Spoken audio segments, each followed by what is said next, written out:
Welcome, everybody. Thank you for joining in on this week's episode of Welcome Home with the Katinas. This podcast, video and audio, it's brought to you by our partners. I want to let you guys know that those of you who partner with Katina Ministries financially and prayerfully, it's because of you that we're able to do things like this show, some of the videos you might have seen on our YouTube channel, our gathering, our monthly gathering. All of that is possible because of your generosity and your faithful partnership. So I want to start off by saying thank you to those of you who do partner with us. You are special to this ministry, a special part of our family. So thank you so much. If you're interested in learning more about Katina Ministries and what we do, who we are, and how you can join us as a partner, the best way to do that is to visit thekatinas.com. You'll find all the information you need to know there. So thank you for that. Today's episode I've been really excited for because we're doing something we haven't done in a while. We have all 5 of the Katina brothers here in the studio with us. Uncles, Dad, thank you guys for being here. Thank you, Josh. Thank you, Josh. It's I know you guys have busy schedules and lots of things to be doing, so to be able to sit with all 5 of you is really a treat for me as your nephew and as your son. And I just wanted to start off today's episode to give you guys a chance for our listeners, if there's anything, well, I know that there's some important things that have been happening in your guys' lives. If you guys want to share any of that, I think that'd be a great place to start for us today. I would say, as we wrap up the summer and we're going into the fall season, just reflecting back on some of the highlights over the summer,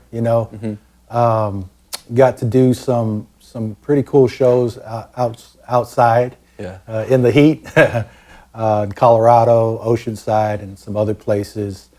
One of the things we got to add into the set was a remix of our song "Thank You." And "Thank You" might be the most familiar song for our listeners and people who've been following the Katinas for years. Man, "Thank You" would be at least 25 years now since we wrote it and recorded it. But one of our dear friends, who was actually the first guy that played like full-time guitar for us, he was 18, fresh out of high school, even before starting college. Akil Thompson, we took him out on the road. His parents were gracious and brave to let him join us. But so many years later, we did this record. It was the concept was to kind of go back in the studio and kind of remix some of our radio songs, "Thank You" being one of them. And so, man, Akil I think he captured not only a fresh take on it, but it was actually what the Katinas would naturally do. I don't know if you guys I'm sure you would agree with me on that. So it's been good to kind of implement that in the set over the summer. It's a faster tempo, and by the way, you can go and get it if you're listening wherever you listen to digital music. Good plug. It's available. Yes, little plug right there for "Thank You" the remix. Yeah, that's cool. I'm calling it "Thank You" the R&B version. That's how it's listed on our song list. But yeah, it is an R&B feel, which is totally different from the original recording. But what we're finding is that there are still places that they just want to hear the original version, which is that's fine. But then I would say that in younger crowds, maybe, we pull out the R&B version of "Thank You," and that seems to be hitting pretty good. Yeah. Any traveling you guys did over the summer that you guys want to share about with your families or outside of work, of course? Did a cruise. Oh, I forgot about that. I love cruises. Yeah.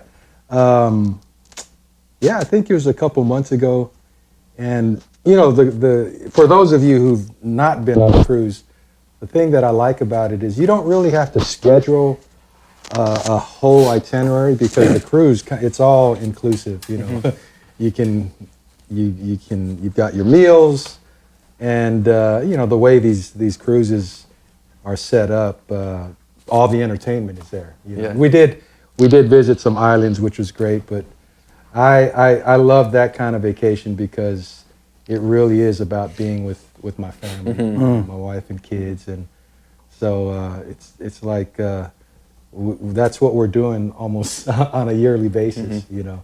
Jimmy, was this the one where you entered that one competition? See what John does is John tries to, he's setting it up right now. He's setting me up. I think we have the video. We tried. The bareback. We will not do that. It's either that one or the cannonball one. I did that. It was a selfless, sacrificial thing for my family because I look so stupid. But what happens on the cruise stays What happens on the cruise ends up on the podcast. Social media. Please don't, Josh. Oh man. But no, that was fun. That was fun. Yeah. Dad, you and I went on a trip recently. Man, I had a blast. Yeah. We I don't know, did we count what year this is? 14 or 15? Yeah, it's up there. Started I think going so. to Uncle 15. Dan's house for the lake. And now the highlight is taking Josiah. Yeah. And Josiah loves to be in the pool. It's crazy because we went to the lake. He lives right on the lake, but we literally went out on the boat maybe once. Did you go on the boat? Yeah, we all you went. did. And but then you all went, and me and Mom stayed back with Josiah. It was fun just to get away with you guys, you and Eli and Alexis and Amelia and Mom, and just have a great 5 days away. I loved it. I really enjoyed it. The other day, this is kind of a different topic, but Josh, your mom brought, Grandma brought Josiah to the studio. Oh, I heard about this. Studio, and man, Josiah, man, maybe someday people will get to view this little video of him singing the song Jolene by Dolly Parton. He's like, Jolene, Jolene, Jolene. So Mom brought him to the studio. We were like, Josiah, Jolene, Jolene. And he was just overwhelmed. Oh, There's yeah. too many brown heads. Too many coconuts, man. And so It broke him down. Yeah, and so he kept saying, say uncle, uncle. So he was there for, I don't know, 15 minutes or so, and the whole time he just had this sad look on his face. And then when he got in the car, Lori said he started going, Jolene! Uncle! Yeah, I know his grandma sings that song to him or something. That's like his favorite song right now, which is a funny song for a little Samoan kid. He loves Dolly Parton. Josh, I have one thing, something special that's happened for my family this summer. My fourth son, Steele, graduated from high school and was really excited and planning on going to Lee University with his brother River. And we were going to spend the next 2 years together. So I was really pumped for that. And then got a very, I'd say, unexpected call from the University of Tennessee football program. Mm-hmm. And, Steele was just, I think he, in his heart, football was sort of like just flushed out of his system. But he got a call and he got a preferred walk-on spot from the University of Tennessee to play football. And so he's there now. His plans literally changed. So much happened all at once. And so really proud of him. A lot of you know that we're big sports fans, football fans, and for him to be playing at that level is just, I know for him, a dream come true. But we're so excited for him, as his family. So GBO, as they say. I'm so excited for Steele, and I think it's funny. So I grew up in Tennessee. We're not UT football fans. Same. But I am a fan now. So hopefully there's some UT fans that listen to the show. You'll have to teach me all the lingo and stuff. And I'm excited to go out to Knoxville hopefully this year. And, Rocky Top, and see Steele out there. And my cousin Haley's in Knoxville as well. I'm full in on the. Is it just orange, or do they call it a special orange? Tennessee orange. Tennessee orange. Yeah. For at least the next 4 years. That's my team. Exactly. A lot of orange. I guess that kind of leads us, Uncle John. I wanted to ask you guys, because a lot of our listeners, I've noticed, they respond well. They love when you guys talk about your families. I'd love to hear just what's, this podcast started off with what's going on at home. That was our first question. And I'd love for you guys to share what is going on at home. What's family life like for you guys right now? And for me, I think there was something very exciting for our family that happened the other day. Callie, Jean, her, and Carson. He was actually a classmate of hers in elementary school, like as early as third grade, I think they said. But they got engaged the other day, and so we're really excited. Congrats, Carson. Yeah, Carson Young, who comes from an amazing family too, from Franklin. And so I told Callie, I said, Callie Young sounds pretty good. And so we're excited, but we're just praying for their future plans. Yeah. My family, we're back in the school season swing of things, and something new in the last couple of years. Obviously, Bossington's been out of school for a couple of years. Sammy's in 6th grade, so she's in junior high. It's a new place for her. And but my daughter, Mira J., our middle child, she decided to go back to high school for her senior year. So it's a big deal for her and for us, man. We're excited just to be a part of that chapter in her life and to celebrate the end of high school for her. And I get to go to Franklin High School Admiral games, man, football games. So I was at the last one, and man, they do it big here in Franklin. So yeah, that's what's new for us. That's awesome. Thank you guys for sharing that. I want to echo what you said, Uncle Yetzi. Congrats to Callie and Carson. I would love to have them on the show soon. Yeah, I'll have to call their agent and see what's going on with with the wedding planning and all of that. I wanted to talk to you guys about, we're thinking about family.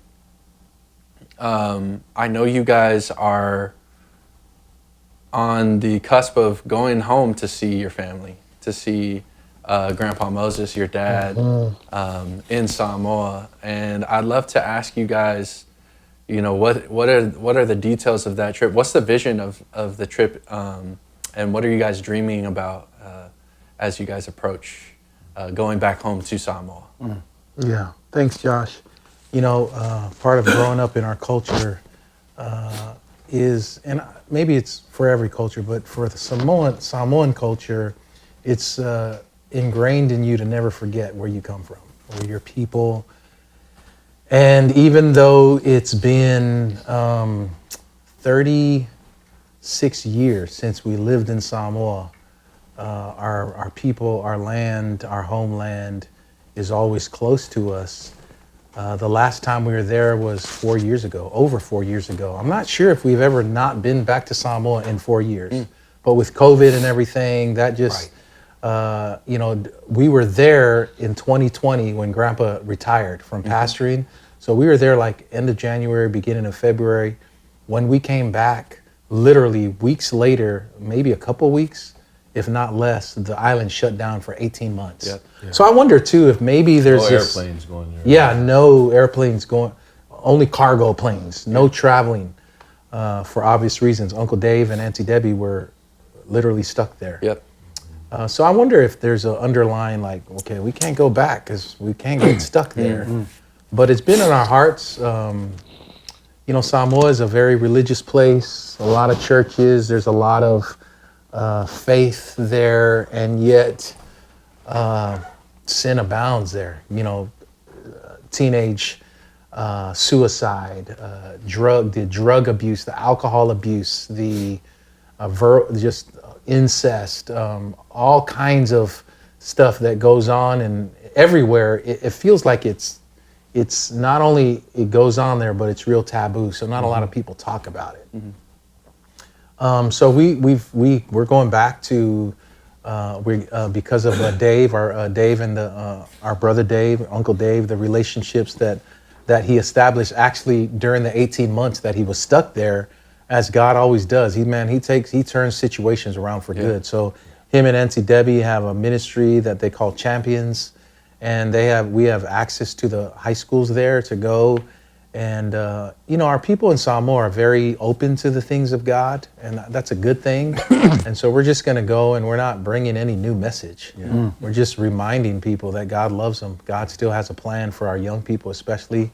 And so we made the decision maybe about 4 weeks ago. We've been talking about it, but about 4 weeks ago, we were like, all right, we can go. Well, we want to go. And God, you're going to have to provide. And God is doing that. So we're excited to go and reach our young people, spend time with Dad. I'll let somebody else talk about that. But we're glad to go see Dad, Grandpa back there. Well, let me ask this. So I know we'll have a lot of people listening and watching that have never been to Samoa. And I'd love to ask you guys from the perspective of a story. When you guys get to Samoa, because I've been with you guys before, and one thing I remember is we'll be driving, from the airport to wherever we're staying, and surely enough, one of the uncles will be like, "Oh, remember that place? Remember what happened there?" I want to ask you guys, what's a story that that's going to get shared when you guys go back to Samoa? Remember what happened there, just so people know what life is like in Samoa. It's kind of like the cruise, Josh. We can't tell. No, you got to get a story. Yeah. Well, as soon as we leave the airport, if you look, you leave the airport, and right to the left is a high school that your dad and Uncle James and I went to, Tafuna High School. And so I always, as many times as we've been back, I immediately think about just high school stories. I remember one story was, when we were getting ready to leave to go and be with Grandma C.I., moved to Tacoma, Washington. So it was our sophomore year of high school. And right before we were leaving, I think the month before that, there was a vote for Mr. and Mrs. Sophomore. And the finalists for Mr. Sophomore were me and Uncle James. And somehow, That tells you the quality of guys. somehow I won, but I don't think anyone knew who they were voting for, because we were identical. We dressed alike all the way up to our sophomore year. But They didn't make you guys no, I had it all for myself, man. But the picture was me. That's funny. It could have been. Oh man. What I think for a lot of people when they go home, it can invoke different emotions. Yeah. Some people are excited. I think a lot of people feel fear or even anger. Or, I don't know. What's the emotions that you guys feel when you think about going home? I think for me, as soon as I land, as beautiful as the island is, I'll quickly be reminded of, man, I'm blessed to live in where I live now. Just growing up, life was simple, but in a lot of aspects, it was tough. It was difficult to not have the conveniences that I've been blessed to experience now. Money was hard to come by. I remember just a regular bus. It was only 25 cents. But for me to leave my house, get on the bus, and get to school, which was a couple miles down the road, I didn't want to walk, So I would get on the bus, and the stress of feeling like, dang, I got to lie to this bus driver again. I don't have 25 cents, So it's a lot of those things that I'll probably remember while I'm there. I think, Josh, like for me, when you ask that question, it's like, man, that Samoa and those memories, like, they're so far off. They're like in a distant that sometimes it could be a little overwhelming for us. Like, okay, what can we do? What can we say that will be impactful and that will be received? Because we don't want to get there like, hey, man, we learned a lot, step aside, because as you know, respect and honoring your elders is a big thing in the island. So just praying for a creative way, because I think Samoa is a lot like like Puerto Rico and Guam and these other territories where we get so much support from DC, from our government, but that doesn't always make things better. Sure. Yeah. You know, because a lot of times, depending on the leadership, you know, the funds can be going where they should go, or, and you know, so those kinds of thoughts, like it's easy to go, that's not our place, but I really feel like perhaps there is something that we can say. There is something that we can do, you know, while we're there. What that is, I'm not sure, but I do know that we're open to it, you know, because, and especially in this current climate of our world, the division and just a lot of chaos, people being taken advantage of. I mean, the list goes on, and so it's like, man, humbly, Lord, we're just asking you to just lead us, man, direct our steps. How can we make an impact? I am excited that we will be singing at the high schools, right? Yeah. And but that's I think is going to be just as always, it's a tremendous opportunity because we're speaking to future leaders. So, I grew up in Nashville, and so now my wife Alexis and I, we love going to Nashville every once in a while to try a new restaurant. And I've noticed, especially over these last like 3-4 years, there's like some telltale signs when I go to Nashville and I see people, I'm like, oh yeah, they're not from here. They're not from Nashville. What's the sign in Samoa that, oh yeah, that they didn't grow up here? What's the thing that gives people away? smooth skin.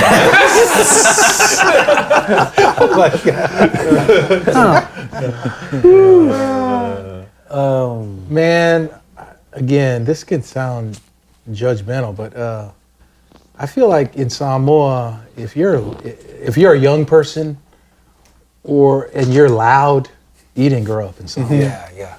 And I'm not saying that's a bad thing. It's just in Samoa, it's a very, part of it is a healthy, hey, you know your place. Like, and your place is not right here because you're young. You have a lot to learn. Now, again, we understand that sometimes that invokes shame. I know for me, it was a lot of fear, a lot of shame. So there's some dark sides, but also some good sides of I think there's something to be said about a young person who, you know, if you grow up in Samoa, you kind of come around the back when you talk to elders. You don't talk to elders standing up. You know, when you're not the first one in line at the food line, but you learn that stuff. Yeah. So it's little things that probably people that don't grow up in Samoa would not know. If a young person is the first one to the table, you're like, heck no, that dude didn't grow up in Samoa. And it's not like major things. If you come, like if you're a guy and you come and to a family thing and you show up with shorts and your shirt off, you didn't grow up in Samoa. Yeah. You know, because there's a certain way, a dress code. Yeah. Same way for girls. You know, if you come and you don't have a lava to cover up your shorts or your pants or and you just walk in, hey, it's like, no, she ain't from here. I would say when you say then if somebody's coming there for the first time, my advice for them would be look around, man. Yeah. Look around, learn, you know, just learn the traits and stuff, learn the customs. And then on the flip side, right, so the airport, and I think still to this day, the airport is like the hangout spot for not just for young people, but just for the island, right? So you can spot someone getting off that plane who probably went, you know, for their first vacation off island. And when they show up, all brand new. You know, it's like 90 degrees and humidity, and they're coming with their jackets and hoodies and just the latest, you know, Kobe's or whatever. You know, that guy. He's from the island. He's from the islands, right? So that's a dead giveaway. Yeah, it's like, where are you going? Airport? It's funny you bring up the airport, Uncle. 'Cause I remember last time I was in Samoa, we landed, I think it was late at night. We landed at the airport, and we were kind of out in the area. We had already gotten our bags, and we were waiting for our rides to wherever we were going. And I remember, Dad, there was a young man who had his like Bluetooth speaker, pill speaker, and he's playing music. Wow! And you snapped into the Samoa thing. You're like, oh yeah, he's not from here. Those are kind of guys they get beat up. Oh my goodness! Yeah. So I think this is a great conversation because as we're talking about preparing to go back, I mean we were kids that.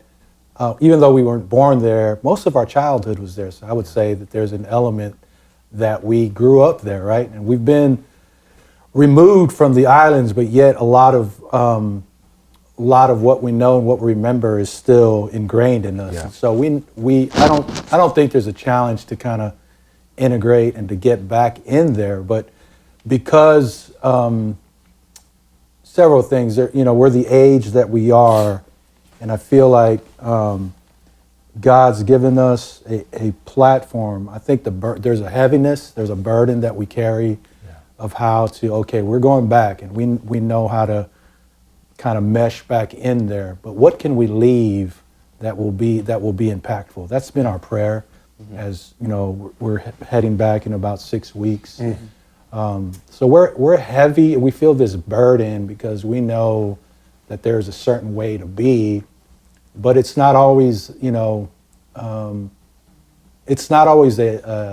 doesn't necessarily always produce the right fruit. Yeah. So we want to be, we don't want to come in and just throw the baby out with the bathwater. Yeah. But we do want to come with whatever God is telling us, or he's going to give us some orders, some instructions. Mm-hmm. And so we're just asking people to pray for us as we go back. I mean, we're sons of Samoa, been away, but we do know that there's a message, there's something we want to leave that'll produce good, on the islands. I would quickly say, too, that it's great that our older brother, Dave, and Debbie, they're pastors, and that they're there because we're able to kind of talk to them about what's currently going on in Samoa. Yeah. What are some of the things that we should address? And, so it definitely helps. Yeah. I think it's a good conversation for anyone maybe watching or listening who you want to impact culture. It's that I think the first thing you need to do is pray and have it, and then ask, how do I respect this culture? Yeah. We don't have all the answers. I think that's sometimes why people from America just have a bad rap, because people sometimes, whether right or wrong, feel like, oh, here comes these Americans. They just think they have all the answers, or they're going to do whatever they want to do. And I just, as a minister or people who want to help and impact, I think it's important to listen, know what's going on here, and pray about, God, what do you have for us? Because we're just we're a small piece of the puzzle. We're going to be there and then we leave. And yet there's people that are there, and hopefully part of our mission is to encourage the leaders that are there who are, it's tough. It's a tough place to continue to minister at. So I know that a lot of what you guys are going to be doing while you're there is going to be with young people, high school, middle school age students. When you guys think about your time in Samoa as young men, I'm curious, what was that thing that you needed when you were young, that you needed to hear or that you needed to see? What was the thing that you needed? Maybe this is a good thing for you guys to think about as you guys prepare to go. What is that thing that a young person in Samoa needs to hear or see? I think, Josh, encouragement, empowerment, and in our island, and it's probably similar in other cultures, that was hard to receive or see that displayed, because the culture, a lot of good about the culture, but young people, for some reason, and I'm just speaking from my own experience, but I think it was evident in our time while we were living on the island. We were good at service. We were good at displaying humility.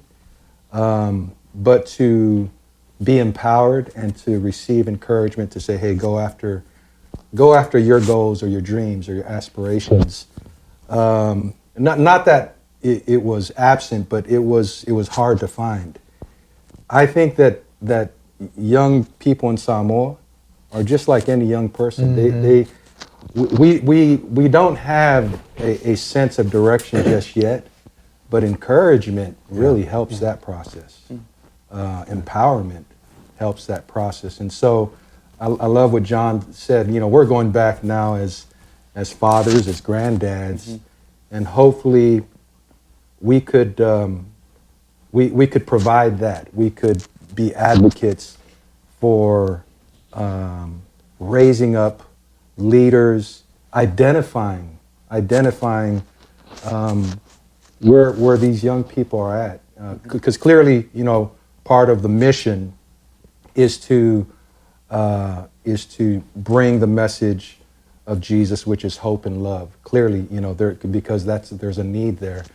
But I think that in the few days that we're at these high schools, that's always been something that's been a part of our ministry, you know, is to empower and to encourage young people. You know, so now we're not necessarily doing it from a peer to peer, but we're doing it from a father's heart to young people.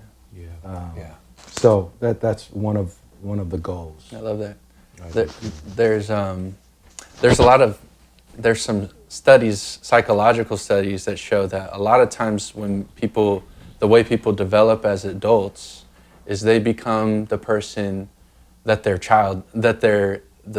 child version of themselves needed when they were young. And I think that's a special opportunity that you guys have. Is you grew up in the good, the bad, and the ugly of Samoa, and so you know what it's like to be a young person in Samoa, in Samoan culture, and you know, I think intuitively what young people need in Samoa. Agreed. I guess I'll move on, and maybe this will be the last thing we'll talk about. Is another part of the trip is you guys are going to see your dad. He's living there. He's been there since early this year, I believe. And I want to ask you guys, what are your thoughts? What are your expectations? What's the motivation when it comes to seeing Grandpa Moses? Man, good question, Josh. I think it's a good question because expectations, I think, change, right? At least for me, it has. I think growing up, I don't think I was much different from any other boy or child growing up. I wanted the approval of my dad. I wanted my dad to be proud of me. I wanted my dad to say that. And I would say that even when I moved away and then we'd go to Samoa and see him, even when I didn't know that, I was looking for that. And God gave me some of that, you know, over the course of, Grandpa's 84 now and I'm 54. Yeah. I think the expectation for going back is, there's not that expectation as much as just to be with him.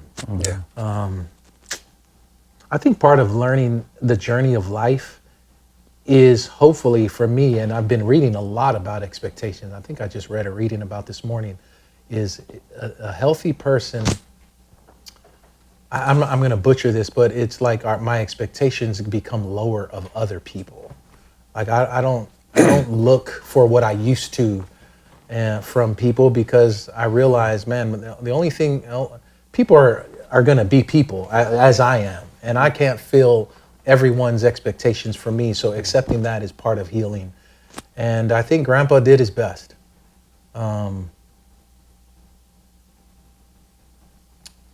So just going this time is more just to be around him. Yeah. Thank him for what he did. Maybe some honest conversation will come up. That's been my experience over the last couple of years with him. I've been able to talk to him about things that I never thought I would. Yeah. And I thank God for that. And I remember the last time I saw him in El Paso. Me and Uncle James went together, and I said, Dad, this could be the last time I see you on this side of heaven. And man, without missing a beat, he said, I know. And he wasn't judgmental. He said it very kindly. He said, I know. And if it is, you know where I'll be. So if I can make it, if grandpa's still here in 7 weeks, so I hope he is. I'm not sure what his strength level is going to be. He's declining physically. I think my expectation for me personally is just to be around him, tell him I love him, experience his love for me. And when I say bye, hopefully I'll say again, this might be the last time to Grandpa, and it's okay. Yeah, this will be a very unique trip for me to be around Dad at 84.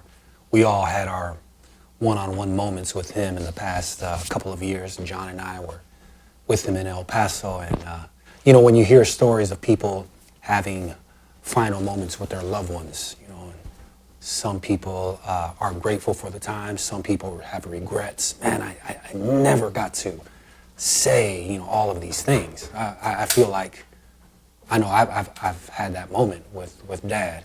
But being in Samoa, we're going to be in the very same house where I joined the band. I became part of the Katinas. And all the rehearsals that Dad oversaw and had ideas and thoughts about our arrangements. We're going to be there. And man, if it's possible, I would love for Dad or Grandpa to come to at least one of our shows, so he could hear us one last time. For me, I feel like when people hear the word dad, you know, it's automatically just a collage of like pictures come to mind, you know, like, but man, like for our dad, and I wish we had the time, but I would say, man, if people who haven't seen our documentary, they need to see the documentary because it goes more in depth about our dad's story, his life, all of the challenges that he's been through, the battles, even as a kid.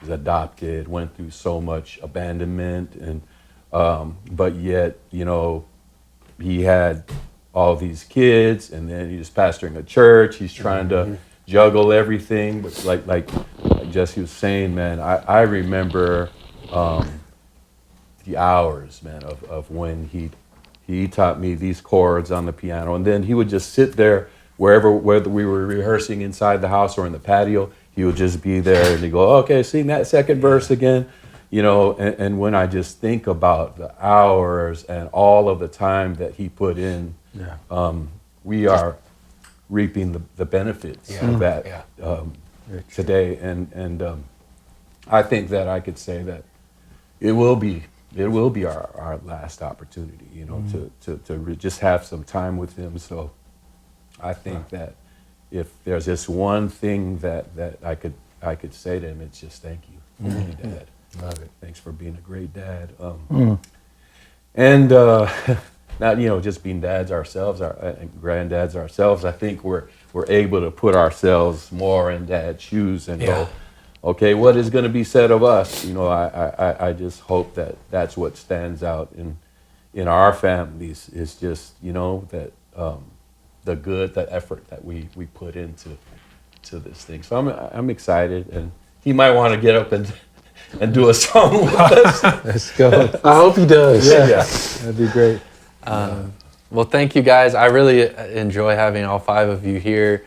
We might not be able to do this probably for a few months. When this episode comes out, it will be like at the beginning of fall. So next time we do this might be Christmas season or something. That's good. Real quick, short answer from all five of you guys. What's the one thing that you're hoping for this fall season? I'll start with you, Uncle James. The one thing in your life you're looking forward to this fall. This fall, it'll be to see Dad, for sure. Go, Jess. I think I just shared it. I hope Dad can come to a show. I hope I can stay present in all of it. Just enjoy every part of what we do. Travel, get to come to you through technology, being with Dad in Samoa. Enjoy it all. Yeah, I would just say to continue to just go after life, and that's going to be our message to the young people. You know, like James, you were saying earlier, just how we're good followers. We're good, we obey. But I just hope that we can say to young people, live out loud, man. Just do your thing, man. Mistakes are gonna happen, but man, let's not be hesitant. There's too much to do. Yeah. And Josh, can I just add just a quick thank you? Yep. Thank you to our family, the cousins, our partners. Yes. This trip doesn't happen without you. Many churches that have heard about the need and have responded so kindly, so generously. So we say thank you. Thank you so much. Yeah. Amen. Thank you guys again. To those of you listening, thank you for tuning in. We'll be back with more episodes soon. Have a great day.